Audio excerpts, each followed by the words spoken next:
24th of March, 1944, 22:15 p.m.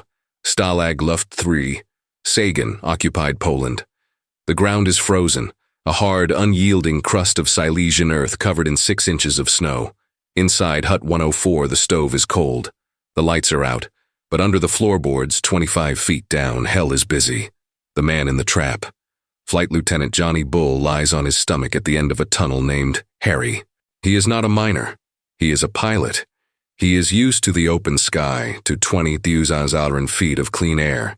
Now he is encased in a wooden coffin roughly 2 feet square. The air smells of stale cabbage, unwashed bodies, and damp sand. Panic is a constant companion down here. It sits on your chest. If the roof collapses, and it has collapsed a dozen times before, you do not die quickly. You suffocate in darkness, crushed by the very earth you tried to cheat. 22:30 p.m. Harry is ready. For 12 months, 600 men have worked for this moment. They have moved 100 tons of sand. They have built a railway system, an air pump, and electric lighting, all under the noses of the most paranoid guards in the Third Reich. Johnny pushes the last few inches of soil upward. He expects to feel the cover of the pine forest. He expects shadow. He breaks the surface. He takes a breath of freezing night air. He looks up. The mistake. His heart stops. He is not in the woods. He is 15 feet short of the tree line. He is staring directly at a guard tower. 30 yards away, a German sentry, a goon in POW slang, is stomping his boots to stay warm. The searchlight sweeps the snow. Its beam misses Johnny's head by inches.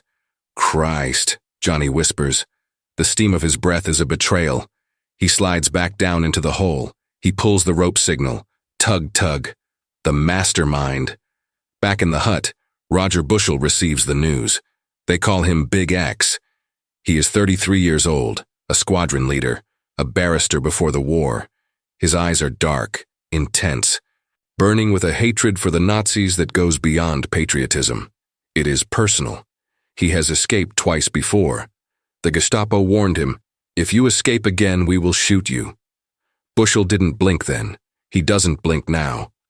"Short?" Bushell asks. 15 feet, sir, right under the tower." The room goes silent. The plan was to release 200 men tonight. With the exit exposed, every man who crawls out will be visible to the sentry if he turns his head. It is a suicide mission. Physics has failed them. The survey was wrong. The impossible tunnel has an impossible exit. The decision. Bushell looks at his watch. Forged papers are in pockets. Compass buttons are sewn into tunics. Civilian clothes dyed with boot polish and beet juice are being worn under uniforms. They cannot go back. The tunnel is already shored up with bed slats taken from every bunk in the compound. If they stop now, the Germans will find it in the morning. A year of work. The hope of 600 men. Bushell looks at the men. Shag Reese, Wings Day, the Tunnel King, Wally Floody. They are thin, malnourished. Their faces are pale from months underground, but their eyes are hard. "We go," Bushell says. "We use the rope. Signal when the sentry turns. 1 man at a time." It is no longer a mass breakout. It is a game of Russian roulette played in the snow. 22:45 p.m. Johnny Bull climbs back up. He waits. The sentry turns to light a cigarette. Now, Johnny pulls himself out of the earth. He crawls. Not like a soldier. Like an animal. Belly pressed to the snow, praying that his gray blanket coat blends with the slush. 15 feet of open kill zone. 5 seconds of terror. He reaches the trees. He stands up. He is free. 1 down. 199 to go. And the goons in the tower haven't seen a thing. Yet.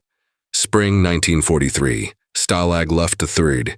The Germans built this camp for one reason, to hold the unholdable. It housed the bad boys, the serial escapers, the pilots who treated incarceration as a temporary inconvenience.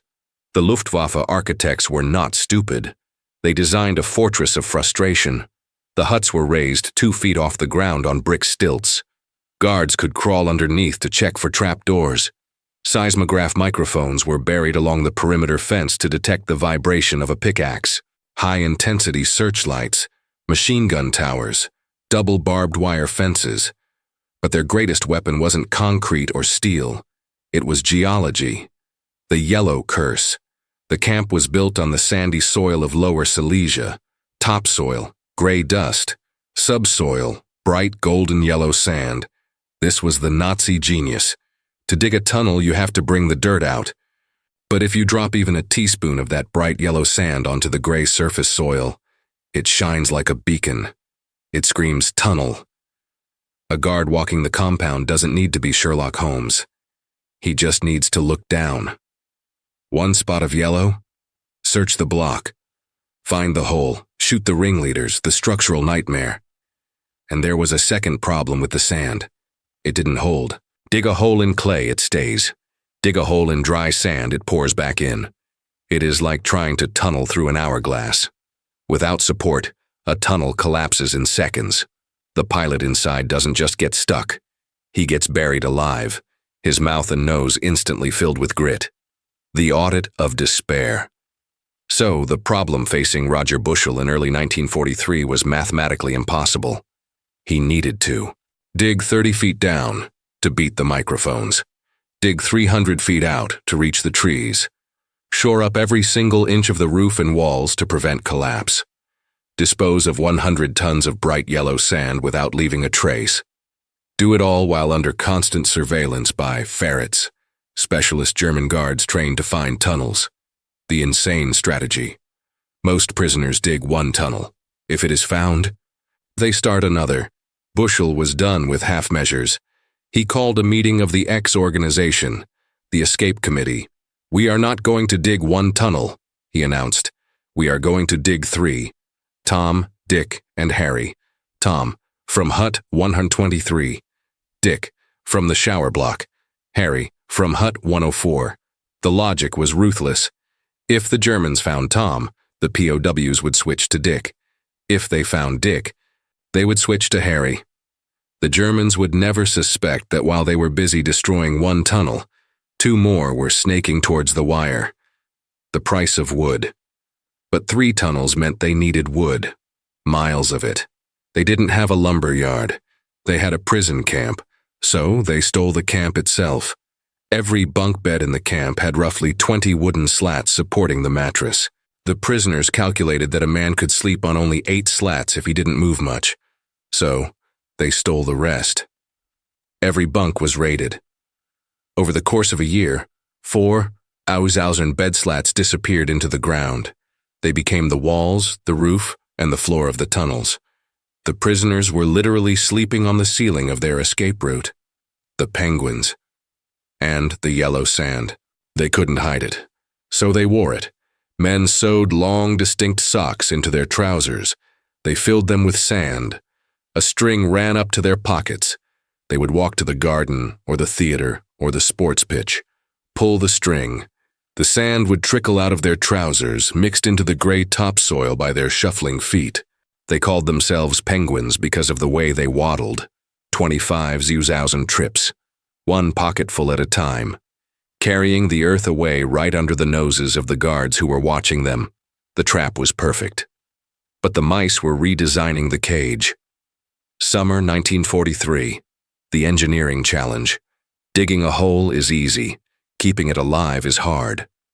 At 30 feet deep, the air is dead. Oxygen does not circulate.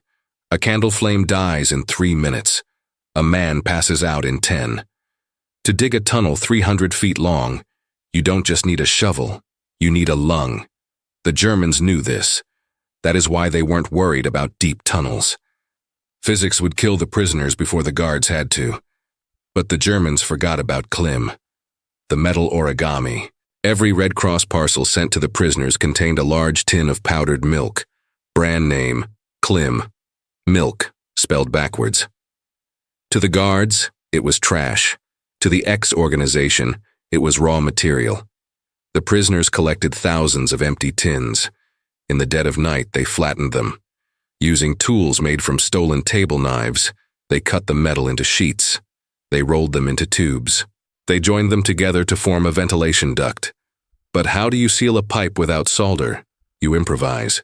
They scraped resin from pine trees in the forest. They melted down lead foil from cigarette packets using fat lamps. They created a perfect airtight seal, hundreds of feet of piping built from garbage. The lungs of Harry. A pipe needs a pump. Squadron leader Bob Nelson designed a bellows using a canvas kit bag, stolen bed slats, and Klim tin valves. It looked ridiculous. It worked perfectly.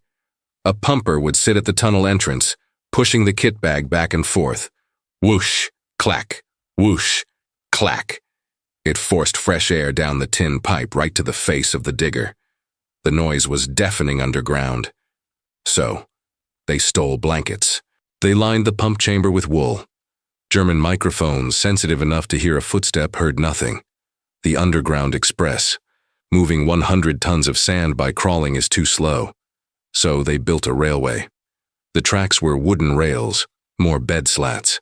The wheels were carved from beech wood. The axles were metal rods stolen from camp stoves. The train, a wooden trolley, ran on a rope and pulley system. It was an underground assembly line. Digger fills the trolley. Hauler pulls the rope. Dispensers bag the sand for the penguins. The trolley returns in seconds. The industry of lies. Above ground, the Dean and Dawson forgery department was just as busy. They weren't just digging, they were preparing to travel. They needed passports, travel permits, ID cards. They made ink from crushed boot polish and beet juice. They made stamps by carving rubber heels from boots. They made brushes from human hair. They forged papers so perfect that they would later fool the Gestapo. Compass casings were made by melting down Bakelite gramophone records. Needles were magnetized by rubbing them against a magnet hidden in a flashlight. The invisible factory. The commandant, Colonel von Lindiner, looked out at his camp. He saw defeated men playing cricket and reading books. He saw order. He did not realize that he was standing on top of a factory. The prisoners were dismantling his camp piece by piece and reassembling it into an escape machine. They were turning their cage into a weapon. The tunnel Harry was finished in January 1944. It had electric lights, stolen wiring. It had a railway. It had air. It was a masterpiece of engineering. Now, they just had to use it. 25 March 1944. Z0, G0 AM, the air raid, panic. Suddenly, the lights in the tunnel die. The camp plunges into darkness, the sirens wail, an Allied air raid is overhead. For the men in Hut 104, this is both a blessing and a curse. Blessing. The searchlights are doused. The guards are looking at the sky, not the ground. Curse. The electric lights inside Harry are wired to the camp circuit. The tunnel is now pitch black. Inside the tube, 100 men are waiting on the trolley tracks. Claustrophobia spikes. Keep moving, whispers a voice in the dark. They light fat lamps, wicks floating in margarine. The air grows heavy, the shadows dance, the escape slows down. The human chain. At the exit, Johnny Bull, who made it to the trees, is now the traffic controller. He holds the rope. One tug, stop. Sentry is near. 2 tugs, go. Inside the hole, the next man waits. He is wearing a converted naval uniform that looks like a business suit. He holds a briefcase made of cardboard. He is terrified. Tug, tug. He scrambles out. The snow soaks his fake trousers instantly. He crawls. Every crunch of snow sounds like a gunshot. He reaches the trees. Another man follows. Then another. 04. AM. It is taking too long. The trolley derailments, the blackout, the sheer physical exhaustion of crawling 300 feet. They planned for 200 men. By 4 a.m., only 70 have made it. Bushel is already out. He is walking towards the railway station, posing as a French worker. Back in the tunnel, the line is stalled. Men are sweating in their heavy coats. The first gray light of dawn is creeping over the horizon. The magic window is closing. 4:55 a.m. Number 76 is out. Number 77 is getting ready. It is a New Zealander, Leonard Trent. At the tunnel mouth, the controller sees a German soldier approaching. Not a sentry on a beat. A guard walking randomly, straying from the path. He is walking directly towards the hole. The controller freezes in the snow. If he moves, he is seen. If he stays, he is stepped on. The guard stops. He unbuttons his trousers to relieve himself. He looks down. He sees a dark patch in the snow where the steam from the tunnel has melted the crust. He sees a trail of footprints leading to the forest. He frowns. He steps closer. And then he sees the hole. The shot. The guard raises his rifle. "Halt!" The scream shatters the silence of the morning. The controller in the bushes jumps up and runs. The guard fires. Crack. The bullet misses, whistling into the trees. But the sound echoes through the camp. It wakes the commandant. It wakes the barracks. And down in the tunnel, 80 feet away, the men hear the dull thud of the shot through the earth. The collapse of hope.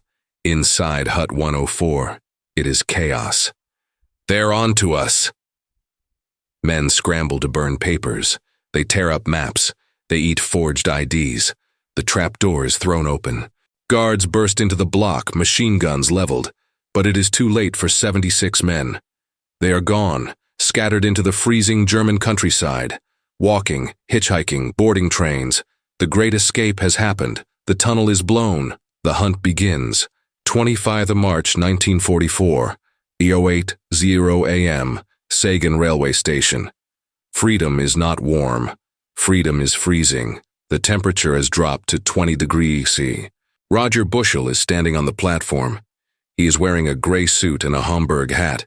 He looks like a businessman. He feels like a target. The second-person immersion. Imagine you are there with him. You have spent a year in a hole. Your skin is pale. You haven't seen a woman or a child in 3 years. Now you are surrounded by them. You have a forged ticket in your pocket. It says you are a French electric works manager. Does it look real? You thought so in the tunnel. Here, under the daylight, it looks like cardboard. A policeman walks past. You don't look at him. You don't look away too quickly. You have to unlearn the prisoner shuffle, the slumped walk of the camp. You have to walk with arrogance like a free man. The national alert. While Bushell boards his train, the phone rings in Berlin. Arthur Nebe, head of the Kripo criminal police, takes the call. 76 enemy officers are loose. He triggers the Großfahndung, Great Search. It is a national lockdown. This is not a local police matter. It is a mobilization of the state. 100 Unwashed soldiers are put on alert. Gestapo agents flood the train stations. Hitler Youth patrols scour the woods. Border posts are doubled. The escapees aren't just running from guards. They are running from a machine. The reality check. 12:00 p.m., the woods near Sagan. Not everyone made it to the train. Most of the 76 are hard arsers, men attempting to walk to the Czech border, 100 miles. In snow, without food. Flight Lieutenant Shag Reese is wading through drifts waist deep. The adrenaline of the tunnel has faded. Now there is only the cold. It is a silent killer. It stiffens the fingers so you can't open your map. It clouds the brain so you make mistakes. They hear dogs, deep barks echoing through the pines. The trees, which offered cover last night, now feel like the bars of a new cage. The net closes. 14:00 p.m., Breslau Station. Bushell and his partner, Bernhard Scheidhauer, are sitting on a train. They have made it past the first check, but the Großfahndung is faster than steam. A Kripo officer boards the carriage. He isn't checking tickets randomly. He is looking for faces. Bushell is calm. He reads his newspaper. The officer stops. Papers. Bushell hands over the forgery. The officer holds it up to the light. The stamp is made of rubber boot heel. The ink is shoe polish. In the dim light of the tunnel, it was a masterpiece. In the harsh light of the carriage, is it enough? The officer hands it back. Gut. Bushell nods. He doesn't exhale. He has survived the first ring of fire, but there are hundreds of miles to go. And behind him, back in the snow, the first gunshots are beginning to crackle. The great escape is over. The great slaughter is about to begin. April 1944, the scorecard. The great search is over. The result is a testament to the German machine. Of the 76 men who crawled out of the tunnel, 3 are safe. 73 are back in chains. The success stories. We must honor the impossible 3. per Bergsland and Jens Müller. The Norwegians. They rowed a boat to a Swedish ship in Stettin. They are drinking beer in Stockholm while the others bleed. Bram van der Stok, the Dutchman. He traveled across half of Europe, over the Pyrenees to Spain. 3 men out of 600. A 0. 5% success rate, but they proved the cage was not invincible. The rage. In Berchtesgaden, Adolf Hitler is not impressed by the engineering. He is apoplectic. He screams at Himmler. He demands all 76 be shot. Himmler, the cold bureaucrat, argues, "If we shoot them all, the Allies might shoot our pilots." They compromise. "Shoot more than half," Hitler orders. "Make an example." The cost. This is the moment the story changes. Until now, it was a game of cat and mouse, sportsmanlike. Now, it is murder. The Gestapo arrives at the holding cells. They select 50 names. Roger Bushel is number 1. The roadside execution. 29th March 1944, near Saarbrücken. Roger Bushel and his partner, Bernard Scheidhauer, are in the back of a black sedan. They are being driven back to camp, or so they are told. The car stops on a quiet stretch of Autobahn. "Get out," the Gestapo officer says. "Stretch your legs." Piss. Bushel steps out. He is tired. He is still wearing his gray suit. He walks towards the verge. He doesn't run. There is nowhere to go. He likely knows. You can smell death when it is this close. The officer draws a pistol, a Walther PPK. He does not offer a blindfold. He does not offer a last cigarette. He shoots Bushel in the back of the neck. Thud. The mastermind of the Great Escape falls into the wet grass. Scheidhauer is next. 2 shots, 2 bodies, no trial, no witnesses. The roll call of ghosts. It repeats across Germany. 50 times. Small groups of prisoners are taken from cells, driven to forests, shot in the back. Thomas Kirby Green, 26, Al Hake, 27, Johnny Bull, the man whose tunnel collapsed in Part 1. He survived the collapse only to die in a ditch. The Gestapo cremates the bodies to hide the evidence. They send the urns back to Stalag Luft 3. They tell the survivors they were shot while trying to escape again. It is a lie. The prisoners know it. The guards know it. They hold the urns. They feel the weight of the ash. 50 men. 50 lives exchanged for a wooden tunnel and a breath of fresh air. The game of escaping is dead. The war has just become personal.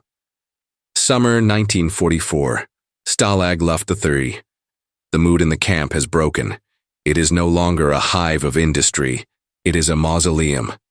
The Germans have built a memorial to the 50 murdered men. It sits near the wire, a stone reminder of the cost of ambition. Inside Hut 104. The trapdoor to Harry has been filled with concrete, but the real barrier isn't concrete. It is fear. Or perhaps wisdom. The new order. Group Captain Herbert Massey, the senior British officer, calls a meeting. He looks at the men. They are thinner, harder. "The game is over," he says. For years, escaping was considered a duty. It was a sport. You dig a hole, you get caught, you spend 2 weeks in the cooler, solitary, and you try again. It was cricket. But the Gestapo doesn't play cricket. "We are no longer fighting jailers," Massey explains. "We are fighting murderers." The order is given. No more mass escapes. No more tunnels. The risk, 50 lives for 3 freedoms, is mathematically insane. The strategic shift. And there is another reason to stop digging. The ground is shaking. Not from tunnels, but from bombs. 6 June 1944, D-Day. The Allies are on the beaches. The Red Army is steaming in from the east. The war is coming to Sagan. Why die in a hole when you can wait for the tanks? The X organization changes its mission. They stop being an escape committee. They become a survival committee. They begin hoarding food. They make weapons from bed springs. They prepare to fight the guards if the SS tries to liquidate the camp. The hunters become the hunted. But the story of the Great Escape didn't end in the camp. It moved to London. When the news of the 50 murders reached England, Anthony Eden stood up in the House of Commons. His Majesty's government will never cease in their efforts to collect the evidence to identify and bring to justice the persons responsible. It wasn't a political speech. It was a promise of vengeance. The SIB. The Royal Air Force launched a unique operation, the Special Investigation Branch, SIB. Their job was to hunt down the Gestapo officers who pulled the triggers. It was a detective story across a shattered continent. A team led by Wing Commander Frank McKenna tracked them down, one by one.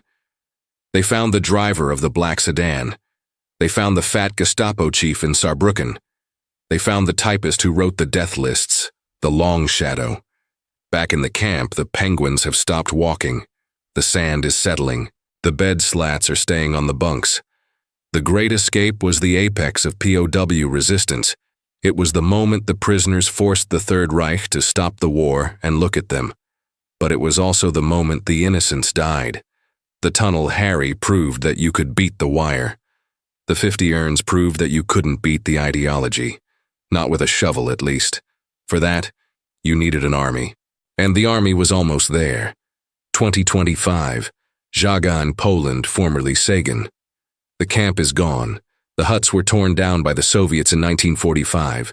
The bricks were scavenged by locals to rebuild their bombed-out houses. Today, it is just a forest. Pine trees. Silence. A few concrete foundations hidden under the moss. If you walk the path of Harry today, you are walking on a graveyard of ambition. But the air feels different here. It doesn't feel like a prison. It feels like a monument. The Hollywood lie versus the brutal truth. Most of us know this story from the movie. We know Steve McQueen jumping a motorcycle over a barbed wire fence. It is a great image. It is also a lie. There was no motorcycle. There were no Americans in the tunnel. They had been moved to a separate compound just before the escape. The reality was quieter, colder, and far more heroic. Hollywood gave us a blockbuster about action. The 600 men of Stalag Luft III gave us a masterclass in defiance, the audit of failure. Historians have argued about the maths of the Great Escape for 80 years. Was it a success? Militarily, no. Only 3 men reached home. 50 men were murdered. The camp was tightened. The rules became brutal. So, was it a waste of life? To answer that, you have to understand what it means to be a prisoner. The Nazis tried to strip these men of their agency. They took their planes. They took their uniforms. They took their names and gave them numbers. They tried to turn them into cattle. By digging Harry, the prisoners said no. Every bed slat stolen was an act of war. Every pocketful of yellow sand was a reclaiming of dignity. They proved that you can lock up a man's body, but you cannot lock up his engineering. The Klim tin legacy. In the museum at Sagan, there is a rusted Klim tin. It is just a piece of scrap metal, a milk container. But look closer. You can see the cut marks where a prisoner fashioned it into a ventilation duct. That tin is the legacy. It teaches us that human ingenuity is invincible. If you take away a man's shovel, he will dig with a spoon. If you take away his wood, he will steal his own bed. If you take away his oxygen, he will build a lung out of a kit bag. The final roll call. Let us end with the 50. The 50 immortal. Their names are on a memorial in the forest. They did not die in a cockpit. They died in muddy ditches and by the side of autobahns. But they won. Hitler wanted to erase them, to make them anonymous victims of the Grossfahndung. Instead, he made them legends. Because of their sacrifice, the Great Escape is not remembered as a tragedy. It is remembered as the ultimate victory of the human spirit over the totalitarian machine. The exit. Stand at the exit of the tunnel today. The spot where Johnny Bull looked up and saw the sentry. It is peaceful now. The snow is white, not stained with boot polish or blood. But if you listen, you can still hear them. The scratch of the shovel, the squeak of the wooden trolley, the sound of 600 men refusing to be caged. They are telling us the most important lesson of the war. The duty of a free man is not just to survive. It is to keep digging.